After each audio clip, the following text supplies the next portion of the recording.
গাজর নেবেন, গাজর শীতের গাজর, সুস্বাদু গাজর। এই ফুলকপি, শীতের ফুলকপি, 1 পিস 20 টাকা, 2 পিস 40 টাকা। এই নেন ফুলকপি। এই শোনো, তুমি কই যাচ্ছ? বাজারে যাচ্ছ নাকি? ও আচ্ছা, বুঝতে পেরেছি। হ্যাঁ, আমি বাজারে যাচ্ছি। তোমাদের কার কি লাগবে তাড়াতাড়ি বলো। আমার 1 ঝুড়ি গাজর লাগবে। গাজর দিয়ে আমি গাজরের পায়েস বানাবো। আমার 1 হাঁড়ি ফুলকপি লাগবে। ফুলকপি দিয়ে আমি ফুলকপির আচার ও ফুলকপির দই বানাবো। কিরে ডগি, তুই দেখি মাছের পাশাপাশি ফুলকপিও নিয়ে আসছিস। বাহ, ভালোই তো। তা তোর ফুলকপির দাম কত রে?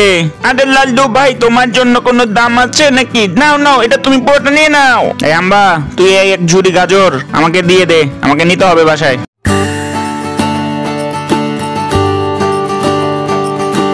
এই যে আমি টাটকা ফুলকপি ও গাজর নিয়ে আসছি, দেখে নাও ভালো মতো, পরে বলতে পারবো না কিন্তু।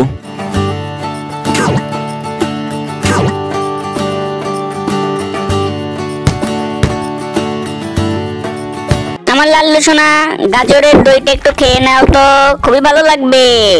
আরে আমার সোনা পাখিটাই না, তুমি গাজরের চা খাও, খুবই মজা গাজরের চা। ওরে বাবা রে, আমাকে কি খাওয়ালে রে দুইজনে?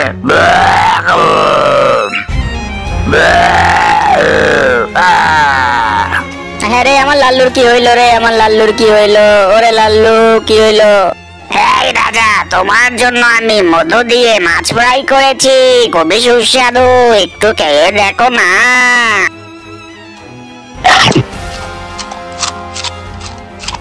তুমি কোথায় যাচ্ছ? কি হলো? পুরাটা খেয়ে যাও না।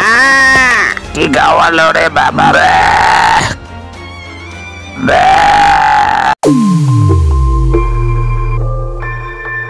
আর বলিস না লাল্লু, এই রানী কি উল্টা পাল্টা বানায় আর আমার উপর দিয়ে সবকিছু যায়। আরে মামা, তোমার তো একটা, আমি তো দুইটা নিয়ে আরো সমস্যা আছি।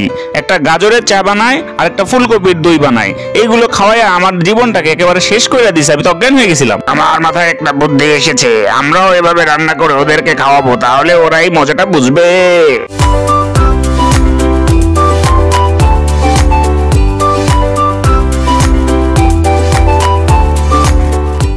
আরে লাল্লু, আমি ওই দিকে সবকিছু ম্যানেজ করেছি, তুই এখানে খাবার দে, তাইলেই হবে। আরে কি খবর? এত রান্না বান্না কিসের আয়োজন? কার জন্য কি করতেছো শুনি? আরে তোমাদের জন্য রাজা মামা আর আমি স্পেশাল আইটেম বানিয়েছি। তোমরা না আমাদের খাওয়াও, এবার আমরা তোমাদের খাওয়াবো। শোনো তোমরা, তোমাদের জন্য স্পেশাল খাবারের আয়োজন আছে, খেতে বসো। তোমাদের জন্য আছে মধু দিয়ে চিকেনের তরকারি, আরো আছে মাছের নিহারি, আরো আছে সুস্বাদু খেজুর রসের ডাল।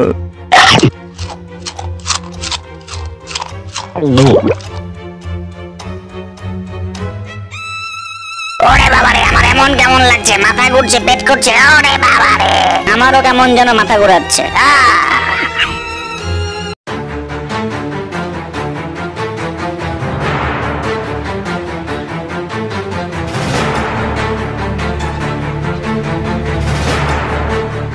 আরে তোদের একই অবস্থা, উল্টা পুল্টা খাবার খাস আর অসুস্থ হস। শোন, নিয়মিত ভালো খাবার খাবি, ভালো আয়োজন করবি, তাহলেই সুস্থ থাকবি। জি ডাক্তার সাহেব, আপনি ঠিক বলেছেন, এখন থেকে তাই করব।